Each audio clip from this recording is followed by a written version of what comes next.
এক ছিল রাজা, তার ছিল মস্ত বড় রাজবাড়ি। রাজার হাতি সালে হাতি, ঘোড়া সালে ঘোড়া।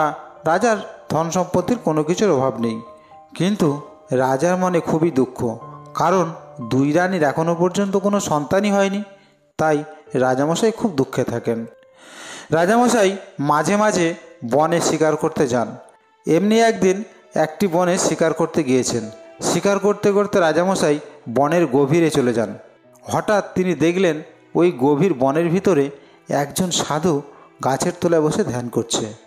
তখন রাজামশাই মনে মনে ভাবলেন, এইখানে এই সাধু বাবার ধ্যান ভাঙার অপেক্ষায় আমি বসে থাকি। হয়তো সাধু বাবার কাছে আমার দুঃখের কথা জানালে উনি কিছু আমাকে সাহায্য করেন। কিছু সময় পরে সাধু বাবার ধ্যান ভাঙল। তখন সাধু বাবা দেখলেন সামনে রাজামশাই বসে আছেন। তখন সাধু বাবা রাজামশাইকে জিজ্ঞাসা করলেন, তুমি এই গভীর বনের ভিতরে কি করছো, আর আমার সামনেই বা বসে আছো কেন? তখন রাজামশাই তার মনের সমস্ত দুঃখের কথা জানালেন। তারপর সাধু বাবা তাকে বললেন, এই নাও বৎস, এই গাছের শিকড়টা তুমি নাও। এই শিকড়টা তোমার দুই রানীকে বেটে খাওয়াবে, তাহলেই তাদের সন্তান হবে। তারপরে রাজামশাই সেই সাধু বাবাকে প্রণাম করে সেখান থেকে চলে গেলেন। রাজপ্রাসাদে গিয়ে রাজামশাই ছোট রানীকে শিকড়টা দিলেন আর বললেন, শোনো, তোমরা দুজনে এই শিকড়টা বেটে খাবে, তাহলেই আমাদের সন্তান হবে। তখন ছোট রানী শিকড়টা নিয়ে চলে গেল আর ভাবতে লাগলো, এই শিকড়টা আমরা দুজনে বেটে খেলে যদি আমাদের ছেলে হয় দুজনের, তাহলে আমি তো ছোট, আমার ছেলেও হবে ছোট। তাই ছোট ছেলে তো সিংহাসনে বসতে পারবে না, তাহলে বড় রানীর ছেলেই সিংহাসনে বসবে। তাহলে আমি এক কাজ করি, এই শিকড়টা আমি একাই বেটে খেয়ে নেব। তারপর ছোট রানী শিকড়টা একাই বেটে খেয়ে নিল। কিছুক্ষণ পরে বড় রানী এলো। বোন, ও বোন, কই আমাকে আমার ভাগের শিকড়টা দাও, আমিও খাই। এই যা দিদি, একদম ভুলে গেছি, আমি তো সব একাই খেয়ে নিয়েছি। তারপর বড় রানী কাঁদতে কাঁদতে সেই শিলটাকে ধুয়ে শিল ধোয়া জল খেয়ে নিল। সেই রাতে সাধু বাবা এলো বড় রানীর ঘরে। স্বপ্নে বড় রানীকে বলল, মা, তোর কোনো চিন্তা নেই, তোর যে সন্তান হবে সে সন্তান হবে মহাবীর। সে থাকবে ছদ্মবেশে, ঠিক সময়ে তার পরিচয় তুই পাবি। এই বলে সাধু বাবা মিলিয়ে গেলেন।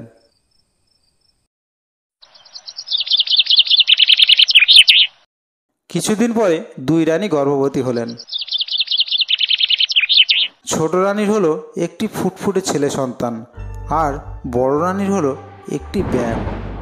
রাজামশাই সেই ব্যাঙটিকে দেখে বড় রানীকে রাজপ্রাসাদ থেকে তাড়িয়ে দিলেন। বড় রানী তখন মনের দুঃখে সেই ব্যাঙ রাজকুমারকে সঙ্গে নিয়ে তিনি বনে চলে গেলেন। সবাই যেমন তাদের ছেলেকে ভালোবাসে, তেমনি বড় রানীও সেই ব্যাঙ রাজপুত্রকে নিজের ছেলের মতনই ভালোবাসত। মায়ের আদরে ব্যাঙের বেশ দিন কাটতে লাগলো, আর সে বড় হতে লাগলো একটু একটু করে। ব্যাঙরা যেমন বড় হয়ে থাকে, মানুষের মতো অত বড় নয়, তবে ব্যাঙের হিসাবে বেশ বড়সড় হয়ে উঠল। এমন সময় একদিন রাজ্যে ঝেড়া পিটিয়ে একটা খবর ঘোষণা করা হলো যে রাজামশাইয়ের ইচ্ছে হয়েছে মুক্ত বসানো সোনার মুরগি রাজবাড়িতে এনে রাখেন। কিন্তু সেই সোনার মুরগি আছে রাক্ষসীর বাড়িতে।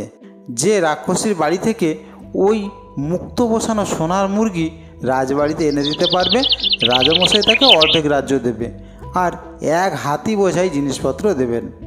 এই কথা শুনে রাজ্যে হুলুস তুলুস পড়ে গেল। অনেকেই বলে উঠল, আমি যাব, আমি যাব, আমি নিয়ে আসবো ওই সোনার মুরগি। অর্ধেক রাজত্ব আর এক হাতি বোঝাই পুরস্কার, এ কি কম কথা? শুনে প্রথমটা অনেকেই খুব লাফালাফি করতে লাগলো, কিন্তু পরে বুঝতে পারলো যে ব্যাপারটা মোটেই অতটা সোজা নয়, বরং দস্তুর মতো শক্ত কাজ। কারণ যে রাক্ষসীর বাড়িতে সেই সোনার মুরগি আছে সে মহা ডাকনে রাক্ষসী। সোনার মুরগির উপরে সে কড়া নজর রাখে, আর সে রাক্ষসীর সামনে কোনো মানুষ পড়লে তার আর রক্ষে নেই। জ্যান্ত মানুষকে সে চিবিয়ে খায়, জ্যান্ত মানুষকেই খেতে তার সবচাইতে ভালো লাগে। এই সব শুনে কেউ আর সোনার মুরগি নিয়ে আসার কথা মুখেই আনলো না। সকলেই তখন বলা বলি করতে লাগলো, এ অসম্ভব, এ অসম্ভব। রাক্ষসীর বাড়ি থেকে তার নজর এড়িয়ে কেউ মুক্ত বসানো সোনার মুরগি নিয়ে আসতে পারবে নাকি?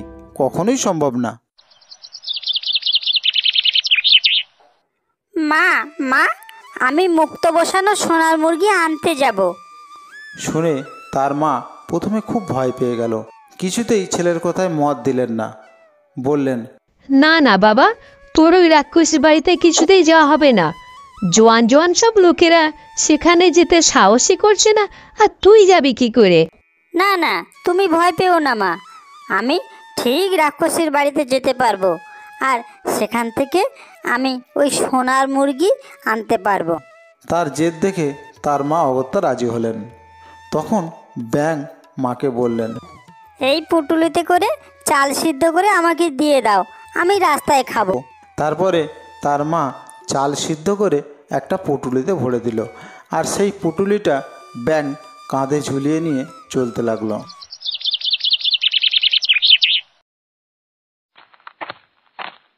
খানিক দূরে গিয়েই এক খেজুর গাছ দেখতে পায় সে তার সামনে এসে দাঁড়ালো, কাঁধের থেকে চালের পুটুলি নিচে নামিয়ে রাখলো। তারপরে সে ওই ব্যাঙের খোলস থেকে বেরিয়ে এলো। অমনি ব্যাঙ হয়ে গেল এক রাজপুত্র। আর কি সুন্দর দেখতে সেই রাজপুত্রকে! খেজুর গাছের সামনে দাঁড়িয়ে রাজপুত্র এবার চারিদিকে দেখলো, আর সঙ্গে সঙ্গে কোথা থেকে চলে এলো একটা ঘোড়া। তার লাগামও আছে, জিনও আছে। তখন রাজপুত্র সেই ঘোড়ায় চড়ে এগিয়ে চলল। ঘোড়া জোরে ছুটতে ছুটতে মাঠ ঘাট পেরিয়ে এক রাজ্যে নিয়ে গেল রাজপুত্রকে। সেখানকার রাজা রাজপুত্রকে দেখে খুব খাতির যত্ন করলো, থাকতে দিল ভালো বাড়িতে, ভালো খাবারের ব্যবস্থাও করে দিল।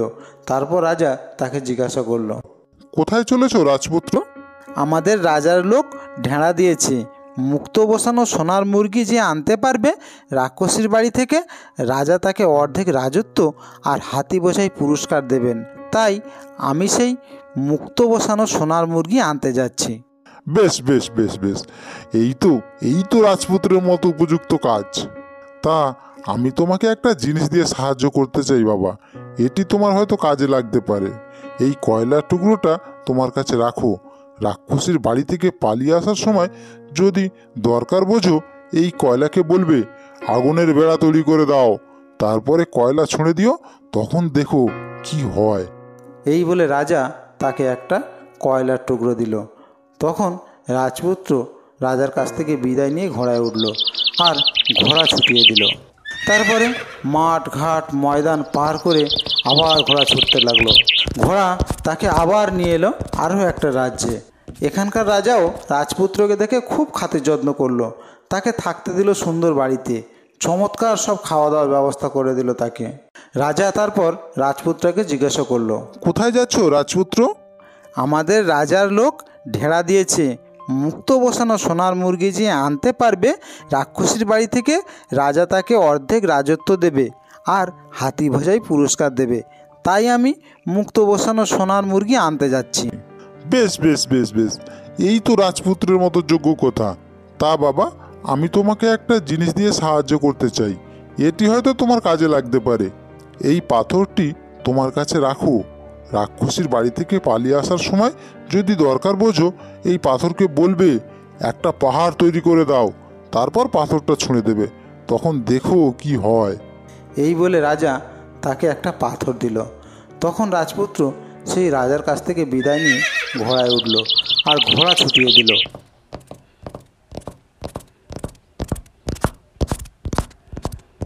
অনেক মাঠ ঘাট জমি জায়গা পার করে সেই ঘোড়া রাজপুত্রকে নিয়ে এলো আরও এক রাজ্যে।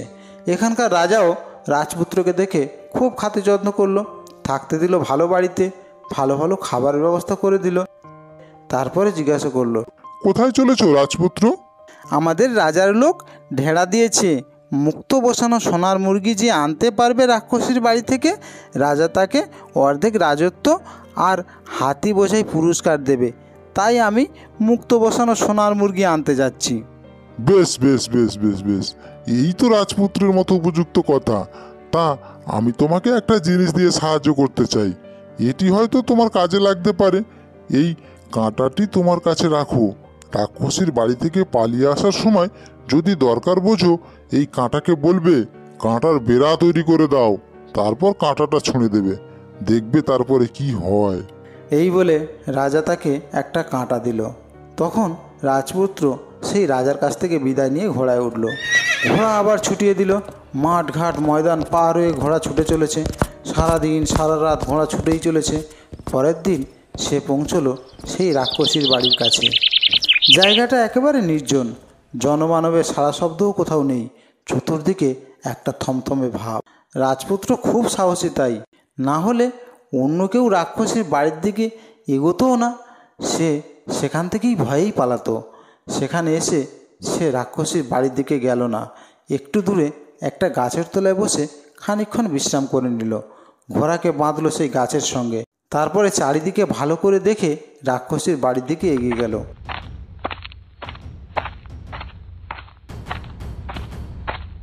রাজপুত্র যখন বাড়ির মধ্যে ঢুকলো তখন রাক্ষসী বাড়িতে ছিল না, বাইরে বেরিয়েছিল মানুষের সন্ধানে।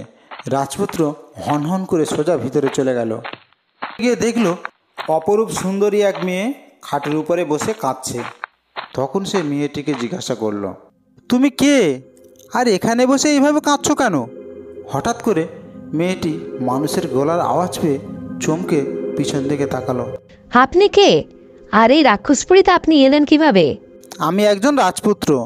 আমাদের রাজ্যের রাজার লোক ঢেড়া পিটিয়ে ঘোষণা করেছে যে রাক্ষসীর বাড়ি থেকে যে সোনার মুরগি আনতে পারবে তাকে অর্ধেক রাজত্ব দেওয়া হবে, আর তাকে এক হাতে ভর্তি করে তাকে ধন দৌলত দেওয়া হবে। আমি সেই জন্যই এখানে এসেছি ওই সোনার মুরগি নিতে। আর আপনি কে, আপনি এখানে এলেন কিভাবে?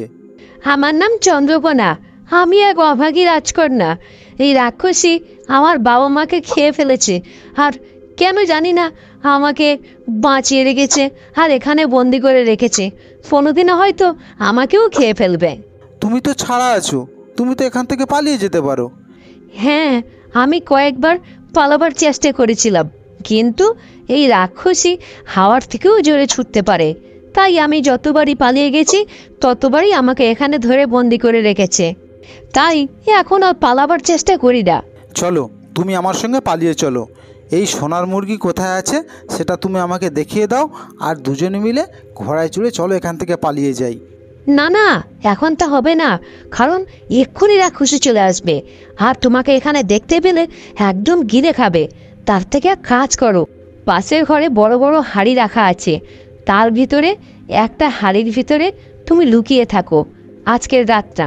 কালকে সকাল হলেই রাক্ষসী যখন খাবারের সন্ধানে বেরোবে তখন ওখান থেকে তোমাকে আমি বের করে নেব। ঠিক আছে রাজকন্যা, তাই হবে। সে রাজপুত্রকে নিয়ে গেল সবচেয়ে কোণের একটা ঘরে। রাজপুত্র আর কোনো আপত্তি করলো না তার কথায়। চন্দ্রকোনা করলো কি, একটা বড় হাঁড়ির ভেতরে রাজপুত্রকে ঢুকিয়ে দিল। তারপরে অনেকগুলো হাঁড়ি তার উপরে চাপিয়ে দিল আর বলল, রাজকুমার, তুমি কোনো ভয় পেও না, কাল সকালবেলায় এখান থেকে তোমাকে আমি বার করে নেব যখন রাক্ষসী খাবারের সন্ধানে বেরোবে। যখনই রাজকন্যা দরজা লাগিয়ে দিয়ে বাইরে বেরিয়েছে তখনই রাক্ষসী এসে হাজির হলো। সামনে চন্দ্রকোনাকে দেখে জিজ্ঞাসা করলো, হ্যাঁ রে, ওই গাছের তলায় কার ঘোড়া বাঁধা আছে রে? মুরগি নিতে কোনো মানুষ এখানে এসেছে নাকি?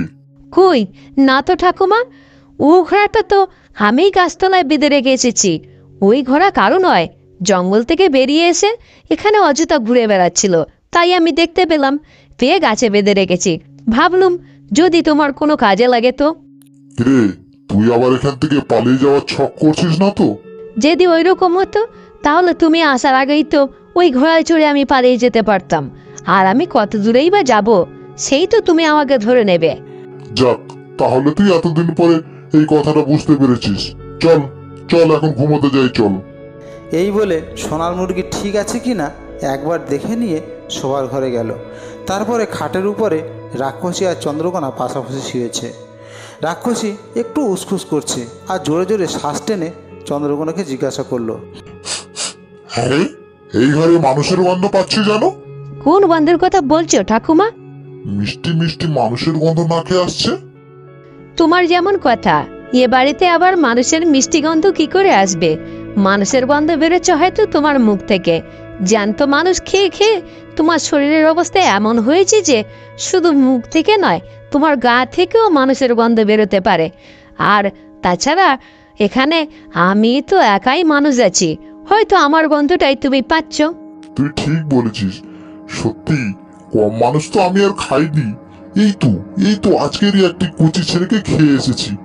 আহা হা হা হা হা হা, কি মিষ্টি, এখনো যেন মুখে লেগে রয়েছে। এই বলে রাক্ষসী পাশ ফিরে শুলো আর নাক ডাকিয়ে ঘুমোতে আরম্ভ করে দিল। তখন চন্দ্রকোনাও নিশ্চিন্তে ঘুমিয়ে পড়ল। পরের দিন সকাল হলো। তখন রাক্ষসী বলল, আমি যাই দেখি কিছু খাবার জোগাড় করতে পারি কিনা। তুই বাড়ি আগলে থাক, সব দিকে নজর রাখিস। মুরগি নিতে কোনো মানুষ এলে তাকে এইখানে বসিয়ে রাখবি আমি আসা পর্যন্ত, আর কোথাও যাবি না। হ্যাঁ ঠাকুমা, তুমি নিশ্চিন্ত থাকো, আমি সব দিকে নজর রাখবো। আর আমার চোখে ফাঁকি দেবে কার সাধ্য। তারপরে রাক্ষসী চলে যেতেই চন্দ্রকোনা সেই ঘরের দরজা খুলে ফেলল, রাজপুত্রকে বার করলো।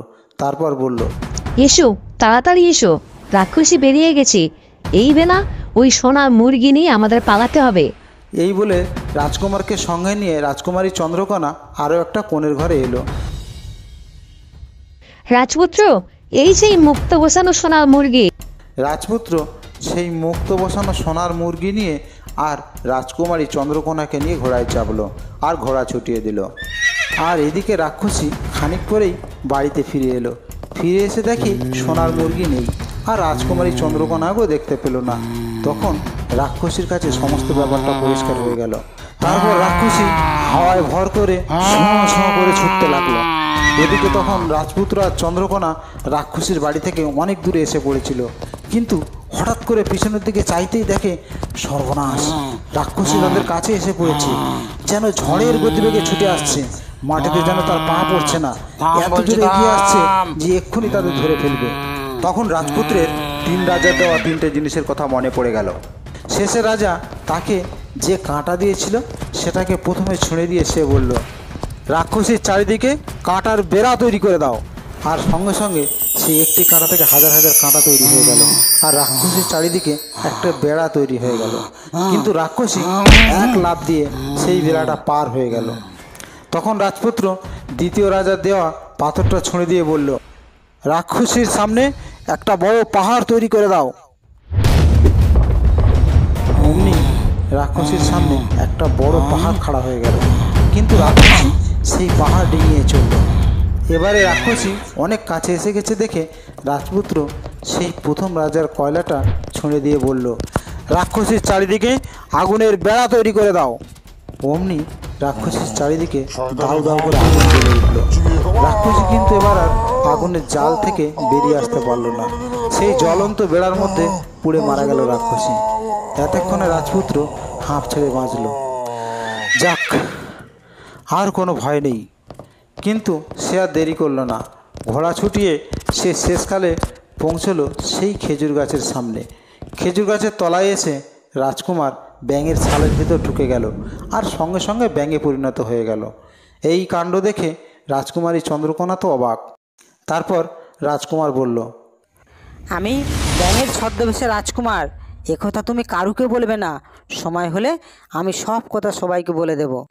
তারপরে ব্যাঙ আর রাজকুমারী সেই বনের ভিতরে বড় রানীর কাছে গিয়ে হাজির হলো। বড় রানী তাদের দেখে খুব খুশি হলেন। পরের দিন সোনার মুরগি, সেই রাজকন্যা আর ব্যাঙ রাজপুত্রকে নিয়ে হাজির হলেন রাজার সামনে। রাজামশাইকে সমস্ত কথা জানানো হলো, কিভাবে সোনার মুরগি এনেছিল। তা শুনে রাজামশাই অত্যন্ত অবাক হলেন। তখন ব্যাঙ রাজকুমার ব্যাঙের খোলস ছেড়ে বেরিয়ে এলো। বড় রানী এই প্রথম ছেলের রূপ দেখে অবাক হয়ে গেল। তাহলে তুমি কি ব্যাঙ নও? না না মহারাজ, আমি ব্যাঙ নই, আমি মানুষ। তাহলে তুমি এতদিন ব্যাঙের ছদ্মবেশে ছিলে কেন? আমার ছোটো মা মানে ছোট রানী, ওনার ছেলেকে রাজা করার লোভে সমস্ত শিকড় একাই খেয়ে নিয়েছিল। তাই আমার মা শিল ধোয়া জল খেয়েছিল, আর সেই শিল ধোয়া জল খাওয়ার পরেই আমার ব্যাঙ রূপে জন্ম হয়েছে। তারপরে একটু বড় হতেই হঠাৎ এক সাধু বাবার সঙ্গে আমার দেখা হয়। সাধু বাবা আমাকে বলল, যখন আমার 18 বছর বয়স পূর্ণ হবে তখন আমি ইচ্ছা করলে ব্যাঙের ছাল থেকে বেরিয়ে আসতে পারবো। যতদিন পর্যন্ত আমার বয়স 18 হয়নি ততদিন পর্যন্ত আমি ব্যাঙের খোলস ছাড়তে পারতাম না। ওই দিন যখন আমি খেজুর গাছের ধারে গিয়ে পৌঁছালাম তখন আমার বয়স 18 পূর্ণ হলো। তাই আমি ব্যাঙের খোলস থেকে বার হতে পেরেছিলাম। ব্যাঙের খোলস থেকে বেরিয়ে আমি ভাবছিলাম এখন আমি কি করে রাক্ষসের দেশে যাব। তখনই হঠাৎ করে কোথা থেকে এই ঘোড়া চলে আসে আর সেই ঘোড়ায় চড়ে আমি রওনা দেই। তখন রাজামশাই ছোট রানীর উপরে অত্যাধিক রেগে গেলেন এবং ছোট রানীকে ডাক করালেন। এই ছোট রানীকে বন্দি করে এক্ষুনি কারাগারে রাখা হোক। যতদিন পর্যন্ত না এর মৃত্যু হচ্ছে ততদিন পর্যন্ত এর শাস্তি ওই কারাগার। না মহারাজ, আপনি ওকে ক্ষমা করে দিন। ও যা করেছে তা ওর নিজের ছেলের ভালোর জন্যই করেছে। তারপরে বড় রানীর কথায় রাজা ছোট রানীকে ক্ষমা করে দেয়। তার কিছুদিন পরে ব্যাঙ রাজপুত্রের সঙ্গে রাজকুমারী চন্দ্রকোনার বিবাহ হয়। তারপরে ব্যাঙ রাজপুত্র হলো রাজা আর চন্দ্রকোনা হলো রানী। তারপরে তারা সুখে শান্তিতে বসবাস করতে লাগে।